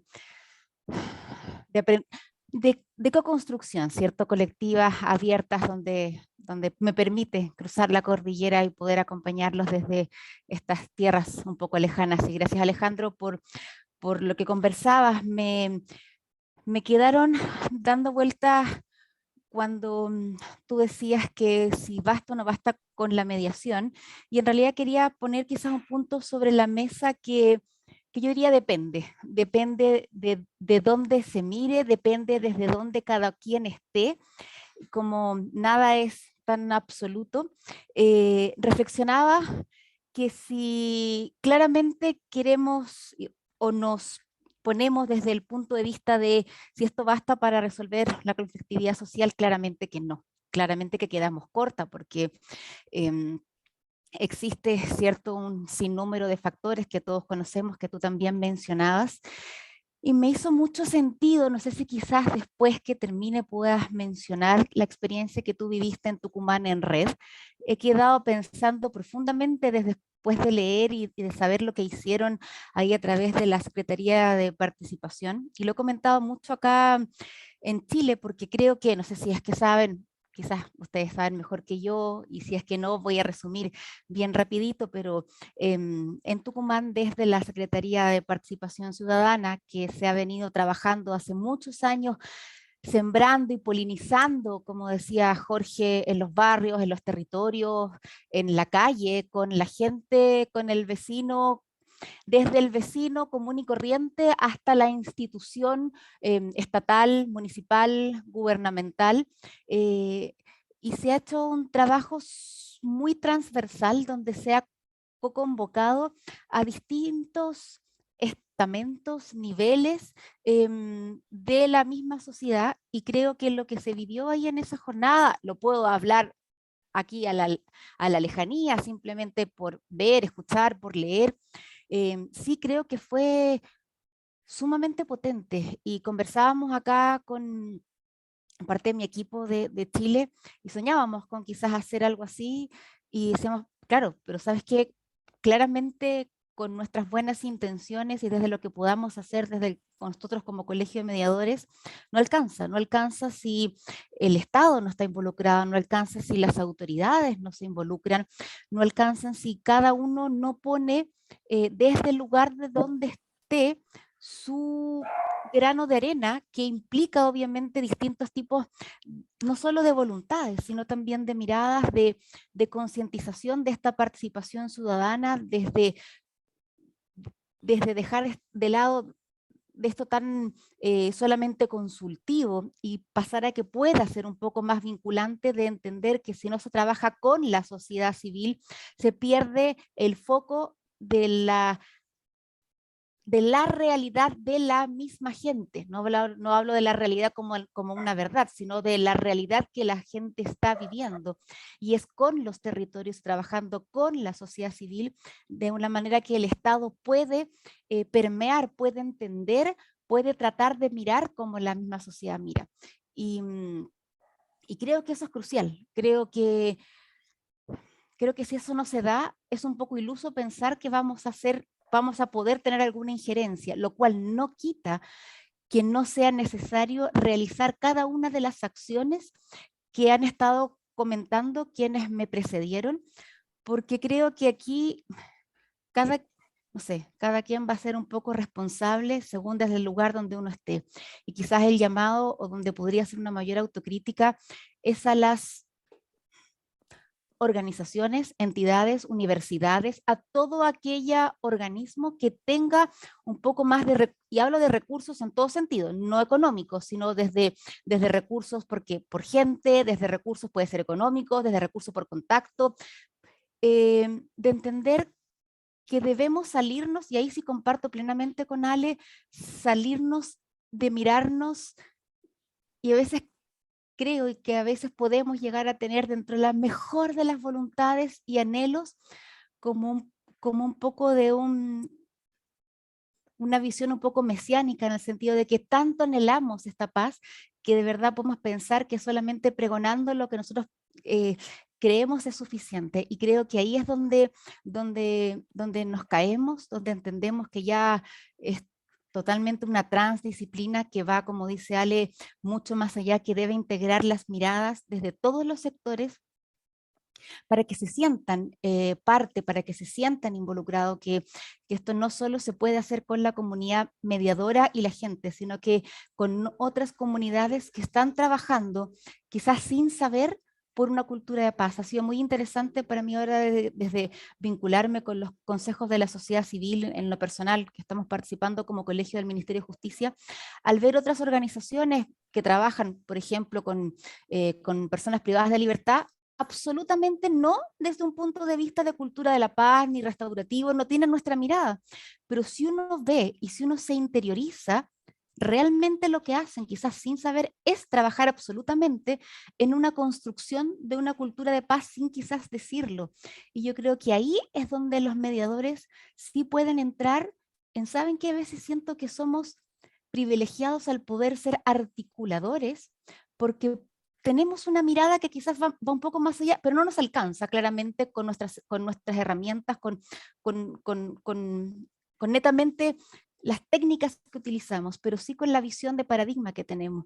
Y creo que el rol articulador y de tejedor de redes que podemos generar, entendiendo de que para un mediador la lucha de poderes uno debería ser como un poco ole y a veces dejar que, no sé, dejar que esos poderes y esos egos pasen nomás y uno pasar de lado y entender hacia dónde uno va. Y eso lo planteo en qué sentido, en el sentido de que siempre he creído, y lo creo que de verdad colaborando todos crecemos. Me ha tocado muchas veces que dentro de esa colaboración existen ciertos como, no sé si roles, pero luchas de egos y de poderes innatos que creo que ahí es donde podemos marcar una visión distinta, en decir yo puedo colaborar sin que tener este rol gran reconocimiento porque sé lo que estamos haciendo, sé lo que estamos articulando, sé hacia dónde vamos. Y en ese trabajo es crucial desde el más, no pequeño, desde el mediador, cuando Ale decía, llegan estos mediadores que trabajan quizás un episodio en el minuto, pero quien se debiera quedar a trabajar este epicentro es toda esta otra red de gente local, que debiera estar capacitada, formada para empezar como pequeñas hormiguitas, cada uno trabajando, pero articuladamente. Si se logra eso, claramente creo que sí podemos hacer la diferencia. Si eso no se logra, va a ser más difícil, va a ser más difícil y va a costar quizás bastante más, pero bueno, quizás es un sueño y estoy pensando y viendo, ingeniándonos cómo podemos llegar a hacer algo parecido a lo de Tucumán en Red. O sea, ahí me dejaste con mucha tarea, no me para la cabeza, a la que me conoce tengo una hiperquinesia mental, entonces no me para, empezando a ver cómo hablo, con quién hablo, de qué manera uno empieza como a articular pequeñas cosas, así que, no sé, ustedes son tantos millones, son tantos que de verdad y tienen, han tenido tanta experiencia que creo que eso tiene que salir hacia afuera. Hace poco he estado tratando de articular, y ahí creo que uno tiene que saber de un pequeño, no sé, un pequeño lugar que está partiendo algo. Bueno, yo sé que en otra región están haciendo algo parecido, perfecto, los llamo y ¿sabes qué?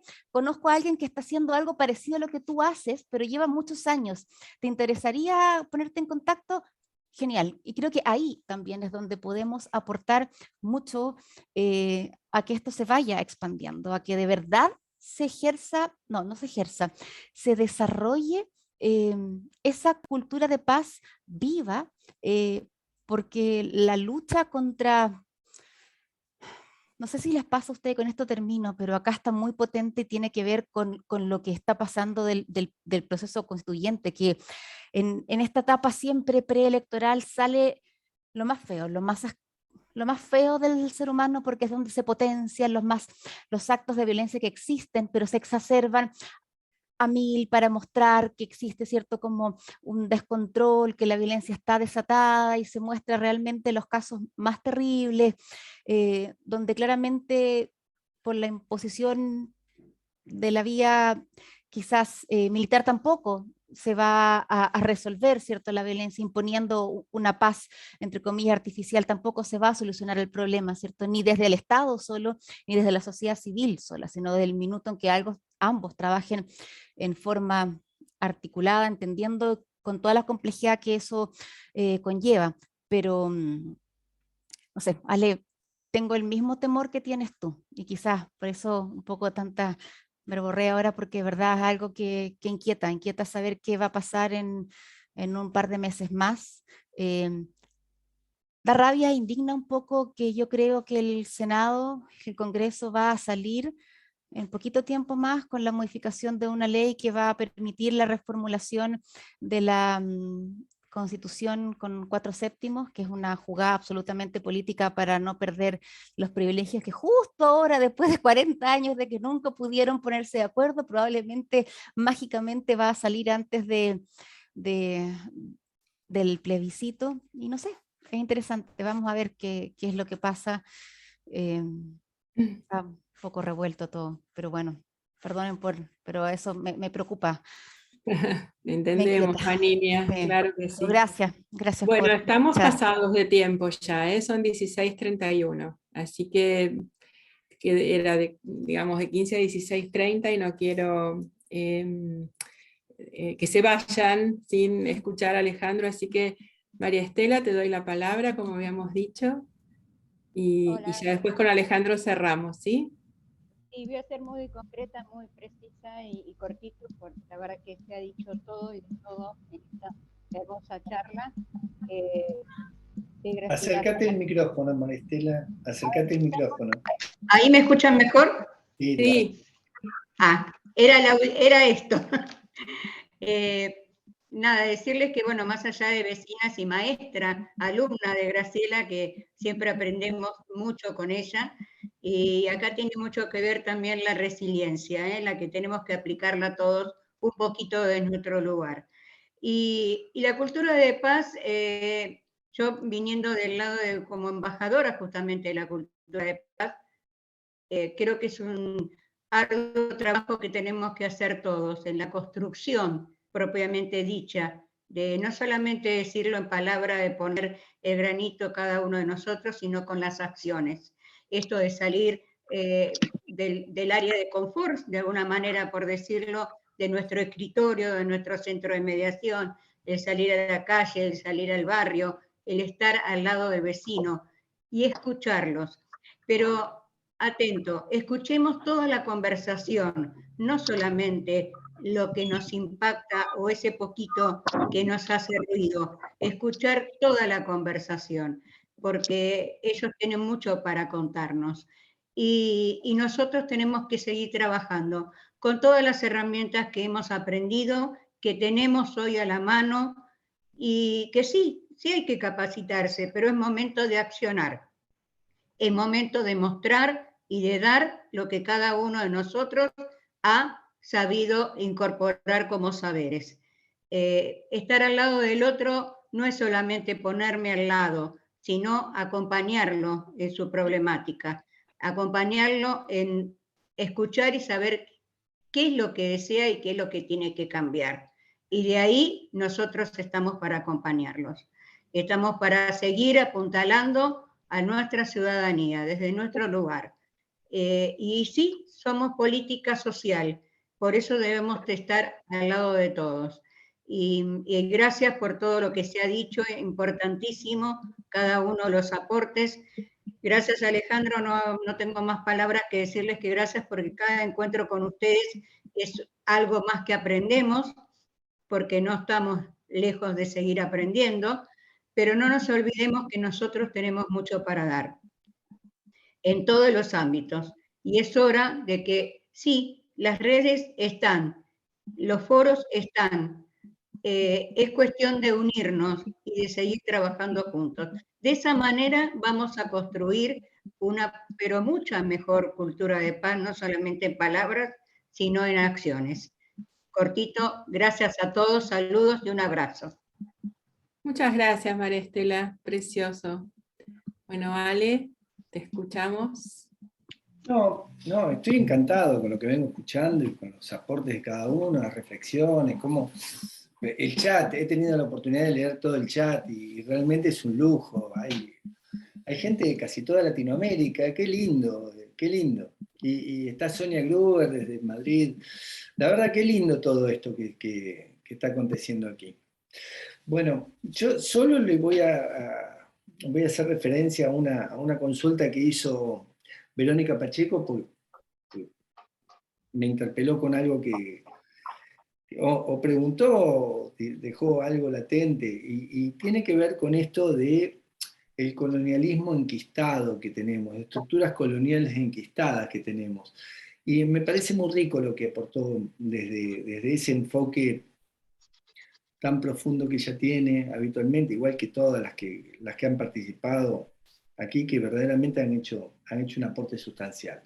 Yo creo que hay una realidad, hay un conflicto, y ella trajo el ejemplo de lo que acontecía en Estados Unidos ahora, con un nuevo conflicto. Estados Unidos no deja de mostrarnos una nueva cara. Antes era, de algún modo, el imperio por un lado, con todo lo que implica ser un imperio. Pero por el otro también mostraba una contracara de lo que era lo imperial, que era la tutela de los derechos humanos, la forma de pelear por los derechos de las personas, por la libertad.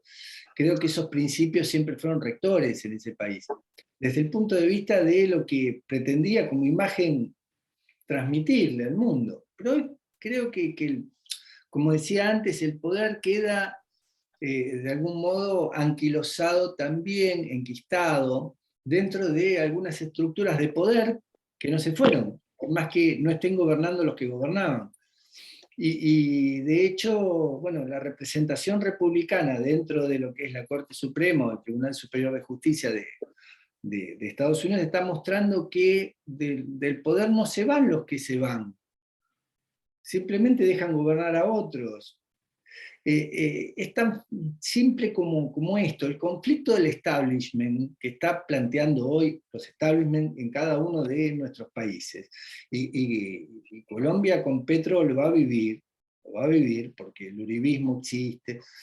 Si llega a ganar Lula, lo va a vivir porque va a quedar un halo del gobernante actual. Y así sucesivamente, digo, el poder que existe en los medios de comunicación, en las estructuras del poder real, como puede ser un Superior Tribunal de Justicia. Yo siempre digo, y esto sí lo traigo como un elemento de análisis de la política, ¿no? Hay una jueza que fue emblemática en esa Corte Suprema de Justicia que no se quiso jubilar nunca, y que Obama le pedía que se jubile. Esto no se habla, pero yo lo quiero tratar aquí. Y que Obama le pedía que se jubile, y no se jubiló. Era el emblema de la mejor jueza que pudo tener el mundo, planteando la ampliación de derechos. Y no se jubiló. Y de hecho, no jubilarse implicó que pudiera poner Donald Trump un nuevo juez, con lo cual puso 3 republicanos Donald Trump dentro de lo que es el Superior Tribunal de Justicia, la Corte Suprema de Estados Unidos. Bueno, este tipo de cosas que pueden ser emblemáticas por un lado y y por el otro lado una contradicción enorme de lo que podría llegar a ser la bonomía desde el poder, hace que reflexionemos sobre que en todos los estamentos hay algo para hacer. En todos los estamentos. O sea, aquí tuvimos una ex jueza de Costa Rica que nos habla de su experiencia actual, pero a partir de su mirada también como jueza. No quiere decir que terminó de ser lo que era para hacer otra cosa, quiere decir que ella integra una cosa con la otra. Y eso es muy bueno también tenerlo en cuenta porque verdaderamente hoy necesitamos el cruce de miradas, necesitamos que nadie diga yo antes era tal cosa y ahora soy solo mediador. Necesitamos que todos los que fueron jueces sigan teniendo desde ese aporte, de su mirada, cómo mejorar la mediación. Quien tuvo algo previo en su mochila, que lo traiga al mundo de la mediación, que eso hace un aporte más, eso la hace crecer, eso la hace vivificar. Y por otro lado, quiero volver a lo de Verónica, porque me parece que es fundamental tomar esto que hoy atacan la gobernanza. Hoy atacan la gobernanza, desde estas rebeldías que manifiestan, lo que hacen es mermar la capacidad de acción de los estados mucho más. Entonces, bueno, los conflictos van a recrudecer naturalmente, porque si los estados no están para dar respuesta, ¿de dónde van a sacar respuesta a los sectores en situación de vulnerabilidad? O las personas en situación de vulnerabilidad, o los vulnerados, para decirlo con mayor tipo de fuerza desde el punto de vista de los derechos humanos. Entonces me parece que tenemos que tener la posibilidad de darnos cuenta que el antagonista que generaba la polarización está cambiando, está mutando. Ya el que ponen del otro lado de la frontera para generar una causa épica para los propios y que los propios a través de redes de equivalencia puedan tener una causa noble en contra de alguno, bueno, con alguno solo que tire piedras de afuera hacia adentro alcanza para cambiar la estructura propia del sistema. Y esto es bueno tenerlo en cuenta, porque si no, no entendemos cuando nosotros promovemos consenso, consenso, consenso, consenso con quiénes, consenso desde dónde, a partir de dónde pensamos nuestra dinámica de consenso. Me parece que todo esto hay que traerlo, sobre todo en esos países donde está enquistado, y en casi toda América Latina lo está, una estructura colonial en que, dentro de lo que es las dinámicas relacionales entre las personas, más allá del poder. Porque esa estructura colonial todavía está quien te mira de arriba, todavía están los patricios en algunos lugares, todavía están los de sangre azul en otros lugares, todavía están aquellos que creen que tienen más derechos, todavía están aquellos que tienen más poder y le enrostran el poder al otro, o que maltratan desde una lógica de poder, y esto que tiene que ver con lo que decía Michel Viborca, la superioridad versus la inferioridad para justificar una mejor calidad de vida, se ejerce en muchos de los planos, no es una cuestión solo de clase, cuando en la cuestión de clase también está. Digo, necesitamos empezar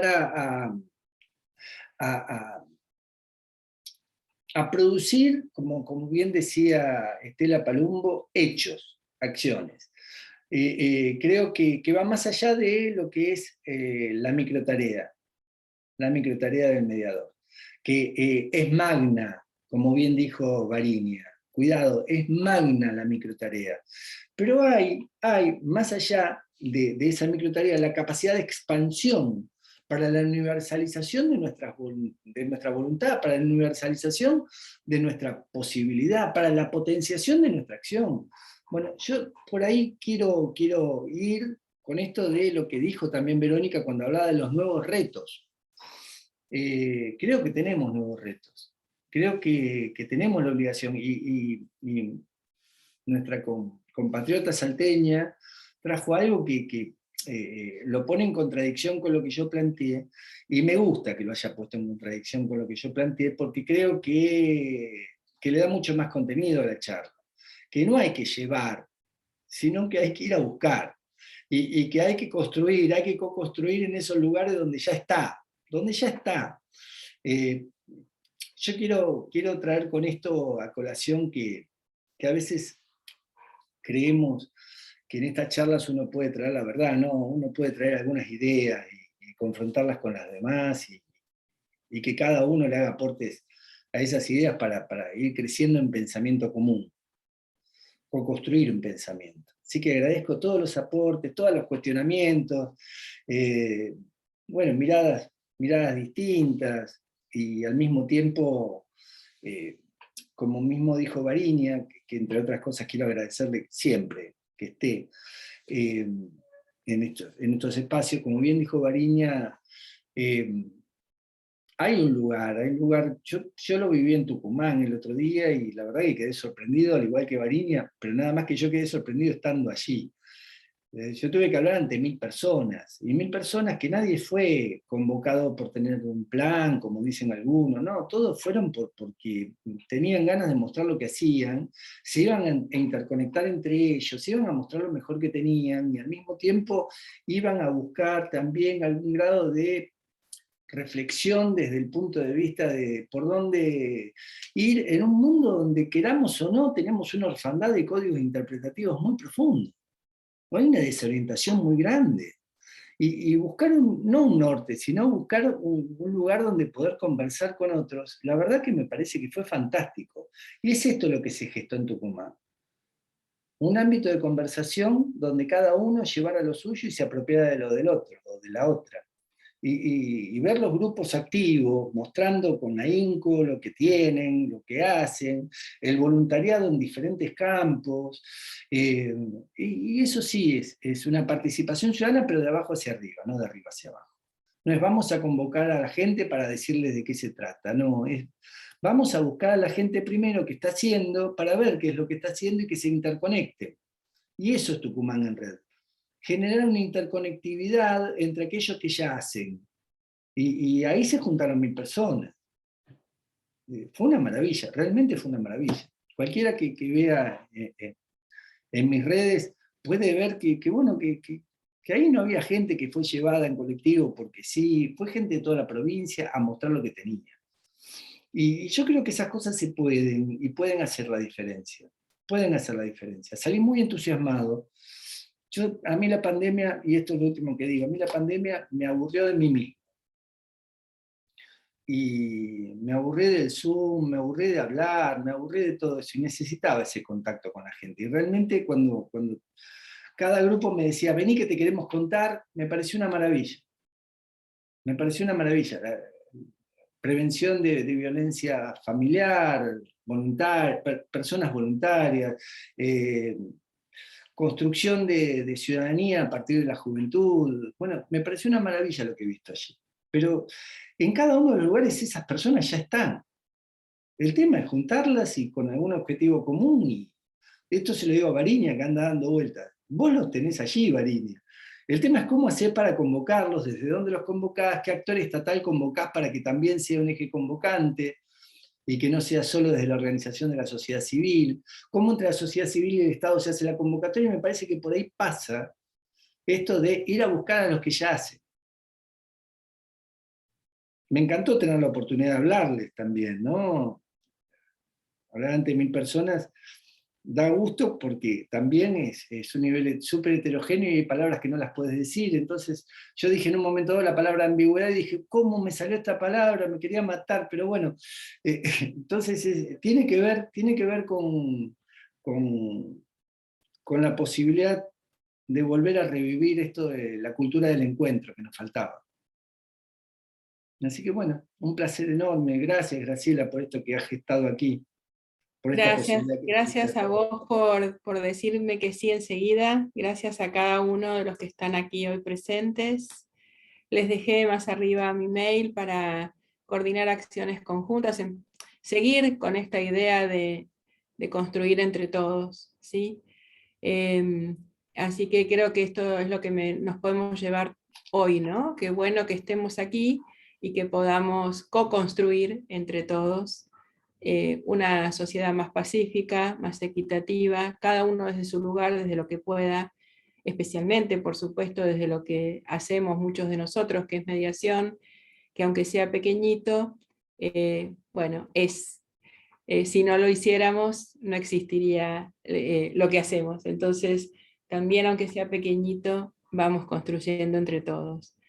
Los abrazo a cada uno, las abrazo, especialmente a Alejandro, agradecerle de todo corazón su generosidad, su predisposición y su gran pasión y amor por lo que hace. Así que muchas gracias. Un gran maestro. No, gracias a ustedes, un gusto enorme, verdaderamente un gusto enorme. Gracias, gracias por la Y compañía. ahora Gracias. me voy a Tucumán, así que voy a ver con toda esa gente que vos viste. Bueno, no sé si a los 1000, pero Dale. algunos. Chao, Bueno, un gusto enorme. Gracias. gracias a cada uno. Gracias, hasta luego. Adiós, Chao. cierro, ¿eh? Gracias. Abrazo, abrazo, abrazo. Chau, chau, chau.